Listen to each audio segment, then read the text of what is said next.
नमस्कार, मैं हूं आपके साथ शुभांगी सिंह और बंसल न्यूज़ की खास पेशकश में आपका स्वागत करती हूं। जैसा कि आप जानते हैं कि आयुष्मान में हर बार स्वास्थ्य संबंधी समस्याओं पर खास जानकारी दी जाती है।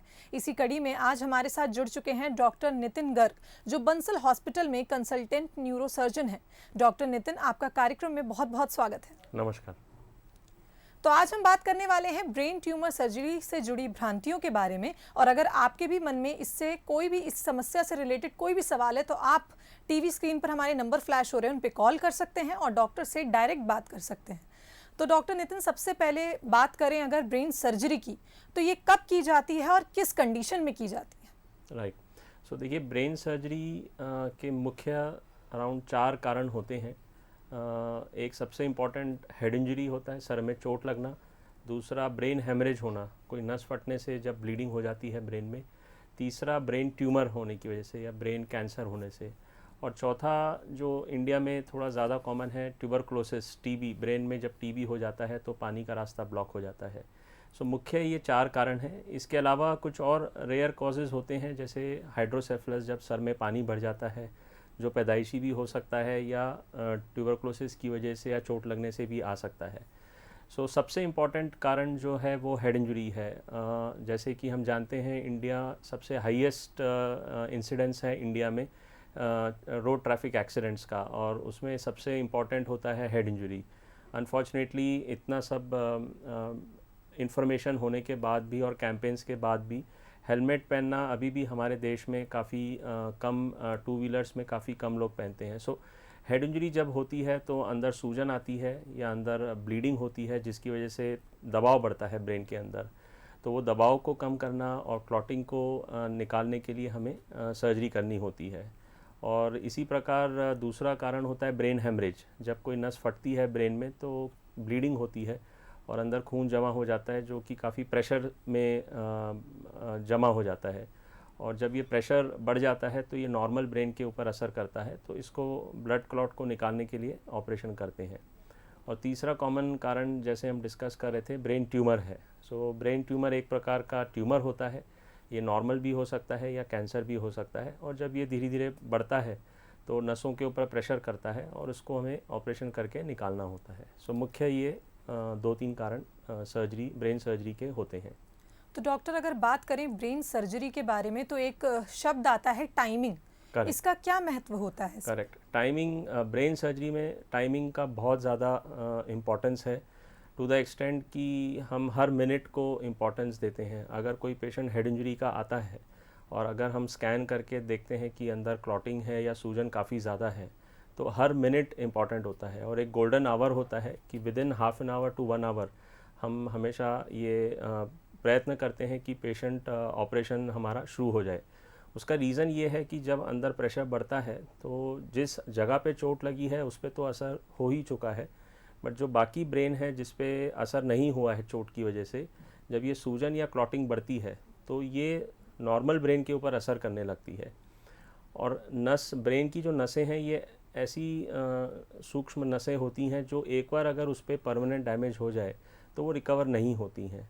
सो इसलिए हमारा मेन उद्देश्य ये रहता है कि जितना जल्दी हम उस प्रेशर को या उस क्लॉट को ऑपरेशन करके निकालें, उतनी जल्दी ब्रेन की रिकवरी होती है और नॉर्मल ब्रेन, जो पार्ट ब्रेन का है जिस पे चोट नहीं लगी है, उसमें असर होने की संभावना कम हो जाती है। सो टाइमिंग बहुत ज़रूरी है, हर मिनट इम्पॉर्टेंट है ना। अगर हम बात करें ब्रेन ट्यूमर की ना, ब्रेन ट्यूमर में हम काफ़ी बार देखते हैं कि फैमिली या पेशेंट्स घबरा जाते हैं और डिसीजन नहीं ले पाते हैं, या सोसाइटी में अलग अलग बातें सुन के वो डिसीजन को टाल देते हैं।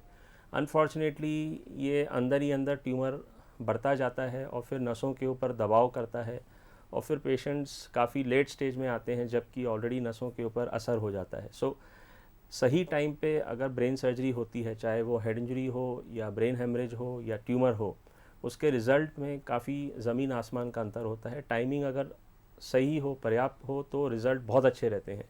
और अगर हम डिले कर देते हैं, अगर फैमिली मेम्बर्स डिले कर देते हैं डिसीजन लेने में, तो काफ़ी बार रिज़ल्ट अच्छा नहीं रहता है। सो टाइमिंग का बहुत इंपॉर्टेंस है ब्रेन सर्जरी में। तो डॉक्टर, अगर बात करें ब्रेन सर्जरी का नाम सुनते ही लोग घबरा जाते हैं, जैसा आपने कहा कि लोग डिसीजन नहीं ले पाते और समय निकल जाता है। राइट। तो अगर मैं पूछना चाहूँ कि ये ब्रेन का ऑपरेशन जो होता है, ये सेफ होता है या इसमें बहुत सी ऐसी चीज़ें होती हैं जिससे लोग घबराते हैं और करवाने से डरते हैं? देखिए, ये बहुत स्वाभाविक है एक्चुअली। जैसे ही अगर कोई सुनता है कि ब्रेन सर्जरी की रिक्वायरमेंट है, तो कहीं ना कहीं अंदर एक बहुत डर बैठता है कि शायद ये बहुत क्रिटिकल चीज़ है। और काफ़ी बार हम बहुत सारी चीज़ें सुनते हैं जिस वजह से वो डिसीजन लेने में डिले हो जाता है। मैं ये कहना चाहूँगा कि ब्रेन सर्जरी की जो आउटकम होता है, जो रिज़ल्ट होता है, या जो सेफ्टी फैक्टर होता है, ये कुछ चीज़ों पे डिपेंड करता है। एक सबसे इम्पॉर्टेंट कि क्या हम सही टाइम पे सर्जरी कर रहे हैं, क्या हम देरी तो नहीं कर रहे हैं, ये सबसे फर्स्ट स्टेप होता है। दूसरा होता है कि आपके जिस अस्पताल में हैं, आपके वहाँ फैसिलिटीज़ क्या क्या हैं। और काफ़ी बार हम देखते हैं कि पेशेंट एडमिट हो जाते हैं, फिर स्कैन करने के लिए दूसरी जगह जाते हैं, गाड़ी में शिफ्ट होते हैं, फिर वापस आते हैं, स्कैन की रिपोर्ट आने में 2-3 घंटे लगते हैं। तो कहीं ना कहीं ये टाइम निकलता जाता है। सो जिन अस्पतालों में स्कैन की सुविधा होती है, वहाँ तुरंत आधे घंटे के अंदर स्कैन हो जाता है, न्यूरोसर्जन स्कैन देख लेते हैं और डिसीजन ले लेते हैं। तो बात वही आती है टाइमिंग को लेके और सुविधा को लेके। इसके अलावा जो एक और फैक्टर होता है कि ब्रेन सर्जरी में पिछले 2 दशकों में बहुत रैपिड एडवांसेस हुए हैं, बहुत प्रगति हुई है उपकरणों में। कुछ ऐसे उपकरण अब हमारे पास उपलब्ध हैं जिससे कि हम ऑपरेशन को बहुत सेफ कर सकते हैं, काफ़ी सावधानी बरत के, और उसकी रिज़ल्ट या उसका जो आउटकम होता है काफ़ी अच्छा हो जाता है। ओवरऑल ब्रेन सर्जरी अगर हम देखें आजकल बहुत सेफ़ हो गई है।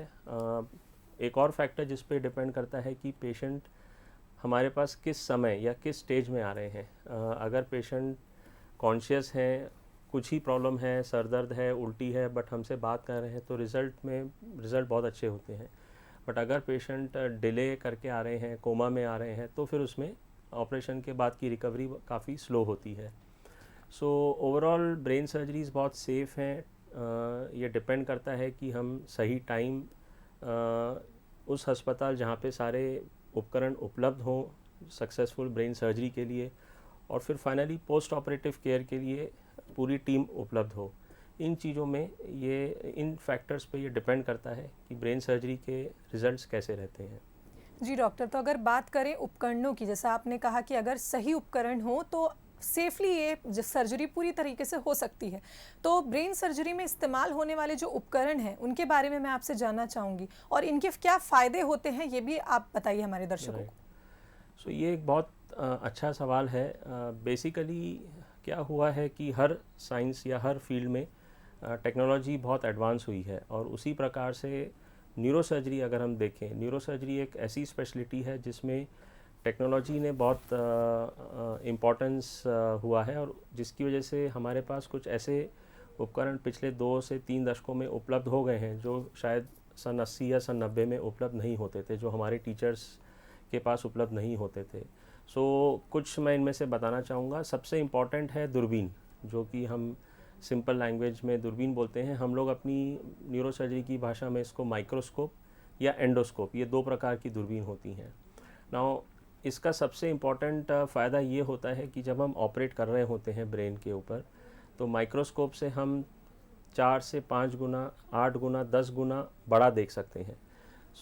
अगर हम उसको इतना मैग्नीफाई करके देख सकते हैं, तो हम जो बारीक नसें होती हैं ब्रेन की, उनको हम प्रोटेक्ट कर सकते हैं। सर्जरी के दौरान हम उन नसों को बचा सकते हैं, जिससे ऑब्वियसली रिज़ल्ट में बहुत फ़र्क आता है।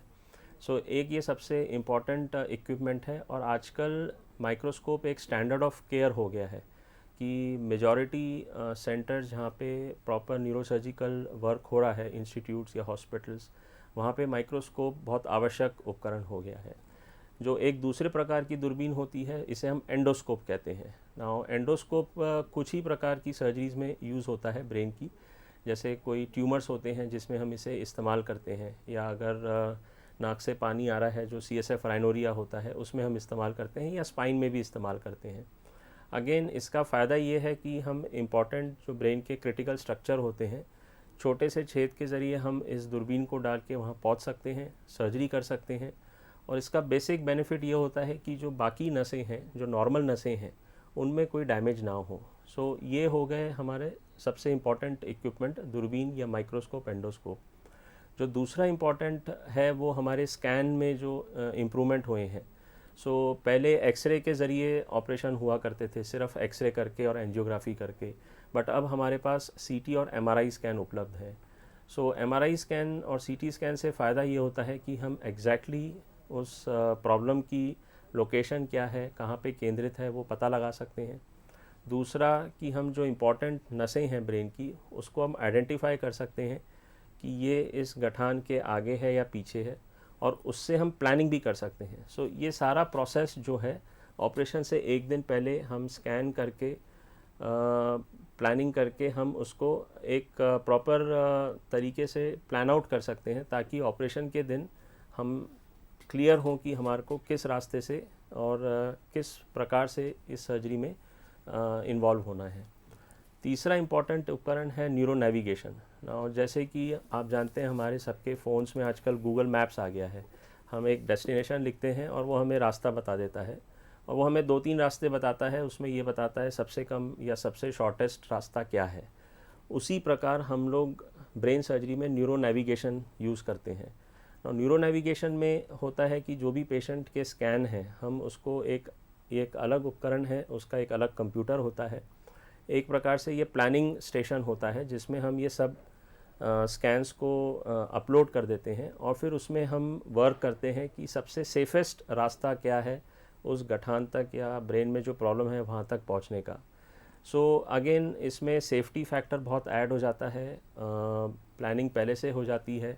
सो इससे डेफिनेटली रिज़ल्ट्स काफ़ी इम्प्रूव हो गए हैं और इसके अलावा जो हमारा चीरे का साइज़ होता है, जो ओपनिंग होती है, वो भी एकदम प्रिसाइज़ होती है, एकदम टू द पॉइंट होती है, और हमें ओपनिंग एक्स्ट्रा करने की आवश्यकता नहीं होती है। सो ये मुख्य तौर पे 3 इंस्ट्रूमेंट्स या इक्विपमेंट्स हैं जिसका न्यूरोसर्जरी में बहुत इम्पोर्टेंस है। और इसके अलावा एक और मैं बताना चाहूँगा, जिसको हम क्यूसा कहते हैं, अल्ट्रासाउंड एस्पिरेटर होता है। तो ये ट्यूमर सर्जरी में यूज़ होता है। इसका फ़ायदा ये होता है कि जब हम ट्यूमर निकालते हैं, ये ट्यूमर को पानी जैसा बना के उसको सक कर लेता है।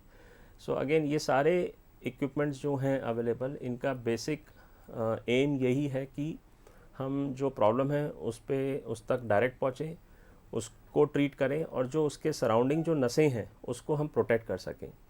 सो ये इंस्ट्रूमेंट्स या उपकरण होने से, अगर हम 25-30 साल पहले और अब के रिज़ल्ट्स में कंपेयर करें, तो काफ़ी हद तक हम एक बहुत ही सेफ़ लेवल तक पहुंच चुके हैं जी। और जो रिज़ल्ट्स हम पहले सुनते थे, या अभी भी जहाँ पे जो सेंटर्स जहाँ पे ये सब उपकरण नहीं हैं और फिर भी सर्जरी होती हैं छोटे शहरों में जहाँ पे सब सुविधा बहुत मुश्किल होती है, तो रिज़ल्ट्स में बहुत फ़र्क है। सेफ्टी बहुत इम्प्रूव हो गई है, और पेशेंट की पोस्ट ऑप रिकवरी और बैक टू वर्क बहुत अच्छे से इसमें बहुत डिफरेंस आया है। जी डॉक्टर, मैं हमारे दर्शकों से कहना चाहूँगी कि हमारे नंबर जो हैं वो लगातार आपकी स्क्रीन पर फ्लैश हो रहे हैं, तो आप सवाल कर सकते हैं, कॉल करके आप सवाल कर सकते हैं, और डॉक्टर नितिन आपके सवालों का जवाब ज़रूर देंगे। तो डॉक्टर नितिन, आप बात करते हैं ब्रेन सर्जरी से रिकवरी की, तो रिकवरी रेट कैसा होता है और आजकल रिकवरी कितनी जल्दी हो जाती है? राइट। सो देखिए, आजकल जो एनेस्थीसिया, मोस्टली जो ब्रेन सर्जरी होती है वो एनेस्थीसिया में होती है, बेहोशी करके होती है। नाउ एनेस्थीसिया की दवाइयाँ बहुत अच्छी हो गई हैं। उसका बेनिफिट, आजकल ऐसी दवाइयाँ हैं कि जैसी हम दवाइयों को बंद करते हैं, 15 से 20 मिनट में पेशेंट वापस कॉन्शियस हो जाते हैं। सो सर्जरी से, इवन अगर हम 6 घंटे या 8 घंटे की सर्जरी कर रहे हैं, तो पेशेंट जनरली सर्जरी से रिकवरी 15 से 20 मिनट में हो जाती है, मतलब पेशेंट वापस होश में आ जाते हैं। नाउ तो एक ये बहुत इंपॉर्टेंट फैक्टर है कि एनेस्थीसिया की जो दवाइयाँ हैं और मशीनें हैं वो बहुत एडवांस हो गई हैं, और उसमें रिकवरी में हमें हेल्प होता है। दूसरा, जैसे हम डिस्कस कर चुके हैं कि जब ये सब मशीन्स हम यूज़ करते हैं, सो ऑब्वियसली जो नॉर्मल ब्रेन है, जो नसें हैं, उस गठान या उस क्लॉट के इर्द गिर्द जो नसें हैं, उस पर इफ़ेक्ट बहुत कम आता है। सो अगेन उसमें भी पेशेंट की रिकवरी जल्दी होती है। नॉर्मली अगर हम बात करें किसी ब्रेन ट्यूमर सर्जरी की, तो मोस्ट ऑफ द पेशेंट जो होते हैं ये दूसरे तीसरे दिन तुरंत होश में आ जाते हैं, दूसरे तीसरे दिन चलने लगते हैं और जनरली चौथे पाँचवें दिन हम इन्हें डिस्चार्ज कर देते हैं। अगर हम बात करें हेड इंजरी की, तो हेड इंजरी में डिपेंड करता है कि चोट कितनी गंभीर है, सूजन कितनी ज़्यादा है और क्या पेशेंट ऑपरेशन से पहले कोमा में थे या कॉन्शियस थे। अगर तो चोट काफ़ी है, सूजन काफ़ी ज़्यादा है, क्लॉटिंग काफ़ी बड़ी है या पेशेंट अगर कोमा में थे, तो उस केस में हमें ऑपरेशन के बाद इन पेशेंट्स को कुछ दिनों तक वेंटिलेटर पे रखना होता है ताकि वो सूजन धीरे धीरे कंट्रोल हो और फिर हम धीरे धीरे इनको वापस होश में लाने का प्रयास करते हैं। कुछ पेशेंट्स हैं जो हफ्ते 10 दिन में रिकवर हो जाते हैं, बट कुछ ऐसे भी पेशेंट्स हैं जिन्हें हफ्तों महीनों भी लग जाते हैं। सो ये सब डिपेंड करता है कि उनकी चोट कितनी गंभीर है। सो जनरली रिकवरी रेट्स जो इलेक्टिव सर्जरीज़ होती हैं, जो प्लान्ड सर्जरीज़ होती हैं, उसमें बहुत अच्छे हैं। जो ट्रॉमा के केसेस होते हैं एक्सीडेंट के, उसमें डिपेंड करता है कि पेशेंट की कंडीशन क्या है।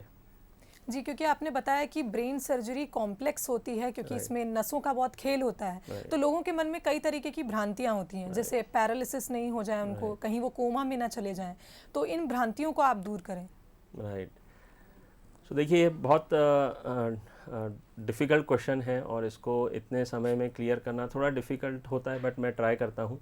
सबसे इम्पॉर्टेंट दर्शकों को ये समझना ज़रूरी है कि ऑपरेशन किस कारण से हो रहा है, एक वो चीज़ है।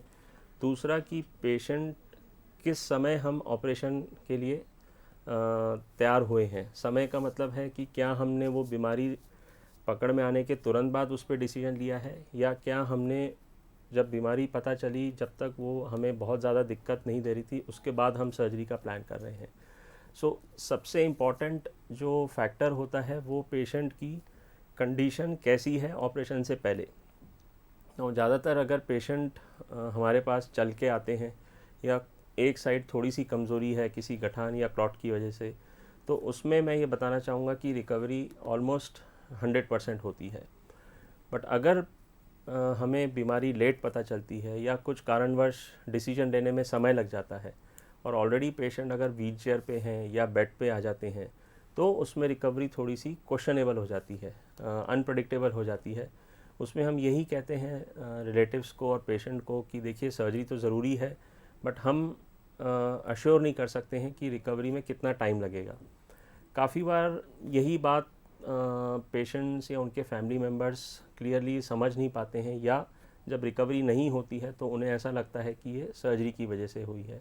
सो सर्जरी में इतना रिस्क नहीं होता, बट ये सब फैक्टर, पैरालिसिस का जो रिस्क हम समझते हैं, ये मेन इसका रीज़न होता है कि हम किस समय सर्जरी कर रहे हैं। क्या हमने सर्जरी का डिसीजन लेने में लेट तो नहीं कर दिया और कहीं नसों में ऑलरेडी इफ़ेक्ट तो नहीं आ गया। दूसरा एक फैक्टर आता है, स्पेशली ये हेड इंजरी के पेशेंट्स में आता है। नाउ हेड इंजरी में जब पेशेंट आते हैं शुरू में, तो पेशेंट की कंडीशंस काफ़ी क्रिटिकल होती हैं और कहीं ना कहीं हम पूरा प्रॉपर न्यूरोलॉजिकल असेसमेंट नहीं कर पाते हैं कि पेशेंट की आँखों की रोशनी कैसी है या पेशेंट के मूवमेंट्स कैसे हैं, क्योंकि पेशेंट होश में नहीं होते हैं, कोमा में होते हैं। और उस समय मेन फोकस यही होता है कि जो अंदर सर के अंदर क्लॉट है या जो सूजन है उसको तुरंत रिलीज़ किया जाए। सो काफ़ी बार ये सब होने के बाद जब पेशेंट रिकवर होने लगते हैं, तो फिर ऐसा समझ में आता है कि एक साइड का धड़ ढीला पड़ गया है। सो वो भी एक प्रकार से सर्जरी की वजह से नहीं था, बट की चोट की वजह से था। बट क्योंकि सर्जरी हो चुकी होती है, तो काफ़ी बार ये धारणा बन जाती है कि ये सर्जरी की वजह से ये सब इफ़ेक्ट हुआ है। सो कहीं ना कहीं दर्शकों को समझना है कि जब हम सर्जरी करते हैं ब्रेन की, तो पेशेंट की कंडीशन सर्जरी से पहले कैसी है, उस पर बहुत सारी चीज़ें डिपेंड करती हैं। और दूसरा कि किस फैक्टर या किस कारण से हम सर्जरी कर रहे हैं, इन दो चीज़ों पे। जहाँ तक पैरालिसिस का डर है, तो कोई भी स्टैंडर्ड न्यूरोसर्जिकल सेंटर जहाँ पे, जैसे हम डिस्कस कर रहे थे, ये उपकरण उपलब्ध हैं और हम कंट्रोल्ड सर्कमस्टेंसेस में ऑपरेशन कर रहे हैं, जी, तो ये जोखिम बहुत मिनिमल या बहुत कम रहता है। जी डॉक्टर, हमारी कॉलर जुड़ चुकी हैं अंजू रेहटी से। जी अंजू, आप सवाल कर सकती हैं डॉक्टर नितिन से। हेलो। जी, आप सवाल कर सकती हैं। सर मैं ये हेलो। हाँ, जी बताइए। सर मैं ये बोलिए। पूछना चाह रही हूँ, मेरे हस्बैंड को 2016 में ये ब्रेन पैरालिसिस हुआ था सर। हेलो। हाँ, बताइए। सर मेरे हस्बैंड को सन 2016 में पैरालिसिस हुआ था, उसमें ब्रेन में क्लॉटिंग है। तो सर उस विषय में मैं आपसे चर्चा करना चाहती सर, क्या कोई ऑपरेशन सक्सेस रहा है उसमें अगर कराएं तो? देखिए, पैरालिसिस के बहुत कारण होते हैं। एक होता है कि नस फट के वहाँ पे खून जमा हो जाना, दूसरा कि नस चोक होके उसमें नस जब चोक होती है तो उन नसों पे असर आ जाता है और ब्लड सप्लाई रुकने की वजह से वो नसों में असर आता है। सो जैसा मैं समझ पा रहा हूँ आपकी कंडीशन, एक प्रकार से ये स्ट्रोक हुआ है। स्ट्रोक मतलब खून की नसों में ब्लॉकेज होना, जैसे हार्ट की नसों में ब्लॉकेज होती है तो हार्ट अटैक आता है, वैसे ही ब्रेन की नसों में ब्लॉकेज होने की वजह से स्ट्रोक होता है, जिसकी वजह से पैरालिसिस होता है। नॉर्मली ये डिपेंड करता है कि आपके स्कैन में कितने एरिया में नसों में असर आया है और कितना समय हुआ है। जैसा आप बता रहे हैं 4 साल हुए हैं और उनकी अभी पावर कितनी है। सो मोस्टली इन पेशेंट्स में फिजियोथेरेपी के ज़रिए ही हम ट्रीटमेंट करते हैं। इन प्रकार के केसेस में सर्जरी की आवश्यकता नहीं पड़ती है। तो अंजू, आशा करते हैं कि आपको आपके सवाल का जवाब मिल गया होगा। डॉक्टर नितिन, अगर फॉलोअप की बात करें तो इसकी क्या इंपॉर्टेंस रहती है, कितना महत्वपूर्ण है फॉलोअप, और ये कितना ज़रूरी हो जाता है खास करके जिनका ऑपरेशन हुआ हो, ब्रेन सर्जरी हुई हो? राइट। सो देखिए, काफ़ी बार हम देखते हैं कि पेशेंट्स सर्जरी करा लेते हैं और फिर रिकवर हो जाते हैं और वापस चले जाते हैं और फिर उसके बाद काफ़ी बार फॉलोअप नहीं करते हैं। नाउ फॉलोअप 2-3 कंडीशंस में बहुत ज़रूरी है। एक कि अगर सर्जरी ब्रेन ट्यूमर के लिए हुई हो, क्योंकि जब ट्यूमर की हम सर्जरी करते हैं तो हमें इसमें बार बार स्कैन करके अंदरूनी स्थिति क्या है ये देखना बहुत आवश्यक है। उसका रीज़न है कि कुछ प्रकार के ट्यूमर्स ऐसे होते हैं जो फिर से आने की संभावना रहती है। ऑलमोस्ट मैं बताना चाहूँगा कि ब्रेन में ऑलमोस्ट 120 प्रकार के ट्यूमर्स होते हैं। सो ये ट्यूमर्स बहुत अलग अलग टाइप्स के होते हैं। हर एक का रिज़ल्ट अलग होता है, उनका कंट्रोल रेट्स अलग होते हैं। सो उस समय हम न्यूरोसर्जन के सलाह के हिसाब से फॉलोअप करना बहुत ज़रूरी है, ताकि अगर कोई ट्यूमर वापस आ रहा है तो उसे सही टाइम पे उसको ट्रीट किया जा सके। एक हो गया ब्रेन ट्यूमर्स। दूसरा होता है जैसे हेमरेज होता है या सर में चोट लगती है, तो उसमें पेशेंट की रिकवरी सर्जरी के बाद जब डिस्चार्ज हो गए तो फॉलोअप में हम काफ़ी एक्सरसाइजेज़, काफ़ी ब्रेन की एक्सरसाइजेज़, फिज़िकल एक्सरसाइजेज़ हम सिखाते हैं रिलेटिव्स को, जो हम डिस्चार्ज के समय नहीं बता सकते, क्योंकि या तो पेशेंट उस कंडीशन में नहीं होता है समझने की, या पेशेंट करने की कंडीशन में नहीं होते हैं। और फिर जैसे जैसे रिकवरी होती है हमें इन सब एक्सरसाइजेस को या इन प्रोसीजर्स को बदलना होता है, मॉडिफाई करना होता है।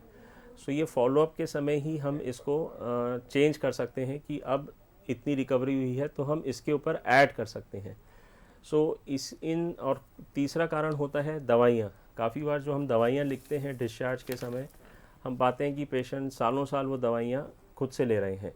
सो काफ़ी दवाइयाँ ऐसी होती हैं जो 6 महीने 1 साल में बंद हो जाती हैं। सो इन 2-3 कारणों की वजह से फॉलोअप करना बहुत ज़रूरी है, और फॉलोअप जहाँ पे सर्जरी हुई हो, जिन न्यूरोसर्जन ने सर्जरी की हो, उनसे फॉलोअप करना बहुत आवश्यक है। डॉक्टर, हमारे अगले कॉलर दीपक जुड़ चुके हैं सागर से। जी दीपक, आप सवाल कर सकते हैं। जी दीपक, आप सवाल कर सकते हैं। जी सर, नमस्कार। नमस्कार। सर, आप हमारे बच्चे का अभी ट्रीटमेंट कर रहे हैं, आदित्य जैन का। अच्छा। पहले मिले तो उसके सिर में जो पानी वगैरह बताया था तो वो नागपुर भी दिखाया था और जबलपुर भी, लेकिन आपके लिए जब दिखाया है इसमें तो अब वो ठीक है, मतलब ऑपरेशन वगैरह की भी जरूरत नहीं थी उसमें, आपने बताया था। तो अब वो ठीक है, 4 साल हो गया सर उसको।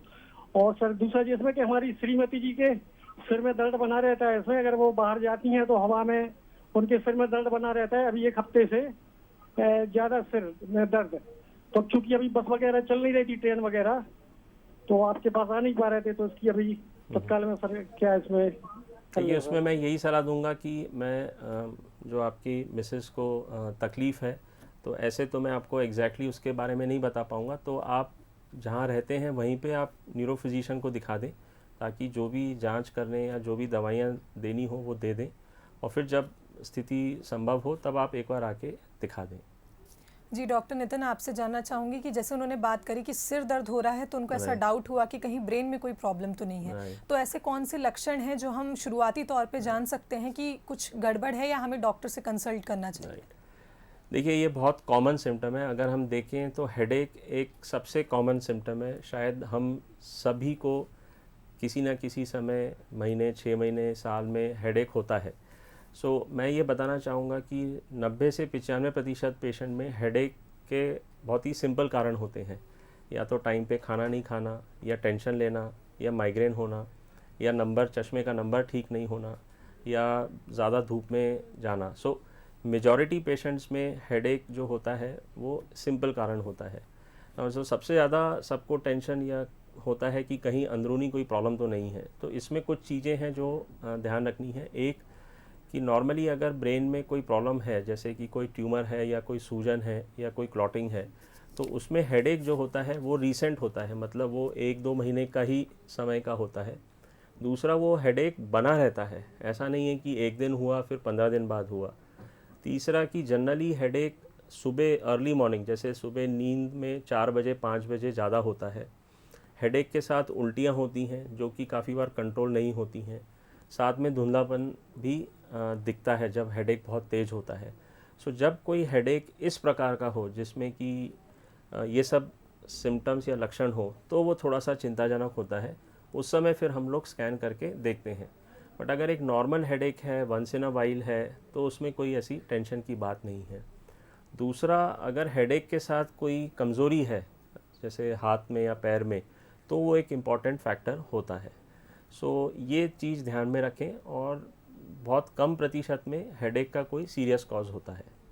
जी डॉक्टर नितिन, आप हमारे कार्यक्रम में आए और आपने इतनी खास जानकारी दी, खास करके ब्रेन सर्जरी को लेकर जितनी भी भ्रांतियां थी, मुझे लगता है आप सबकी दूर हो गई होंगी और ये बहुत सेफ़ है, ये भी आपने बताया हमें। इसी के साथ हमारी खास पेशकश में फ़िलहाल इतना ही। कल फिर हाजिर होंगे एक नई स्वास्थ्य संबंधी समस्या को लेकर, साथ ही बताएंगे उसके उपाय। दीजिए इजाज़त, नमस्कार।